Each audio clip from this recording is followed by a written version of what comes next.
Igaühe looduskaitses saab inimene ka tegelikult võõrliikide osas väga palju ära teha. Ma toon siin 3 erinevat teemat, kus iga inimene saab endast parima anda, et võõrliigid loodusesse ei satuks. Neist esimene on igale aiaomanikule. Oma aia puhul on ääretult oluline teada, mida sa kasvatad, välja selgitada, kas nende hulgas on ohtlikke võõrliike ning ohtlike võõrliikide kasvatamisest loobuda. Kindlasti mitte anda neid edasi oma tuttavatele ja sõpradele, et ka nende aias tekiks probleem. Ääretult oluline on ka aiaprahi väga hoolas komposteerimine või selle äraviimine näiteks biolagunevat prügiga. Kõige hullem, mida inimene teha saab, on aiaprahi metsa alla viimine. Kuigi see ei riiva silma nii nagu olmeprügi, siis me teame, et just sealt saavad väga paljud võõrliigi kolooniad alguse.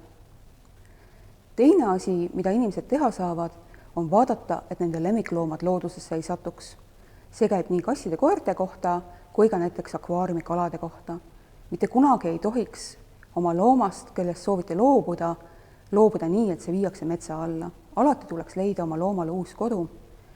Lemmikloomade puhul enamasti on metsa alla viidud looma lõpp väga piinarikas, nad surevad külma või toiduvaeguse kätte, kuid üksikud lemmikloomad võivad muutuda ohtlikuks invasiivseks võõrliigiks. Näiteks niimoodi on loodusesse sattunud paljud oravad, mis Euroopa parkides pahandust teevad. 3. asjana tooksime välja reisimise. Iga inimene, kes reisilt tuleb, peaks vaatama, et tema riided ja jalatsid ei oleks ohtlikud meie loodusele. Riiete ja jalatsite küljes võib olla erinevaid taimeseemneid ning samuti erinevaid haiguseid. Seega tuleks riided näiteks pesumasinas kuuma veega ära pesta, jalatsid samuti väga hoolsalt ja kuuma veega ära pesta, eriti nende tallad.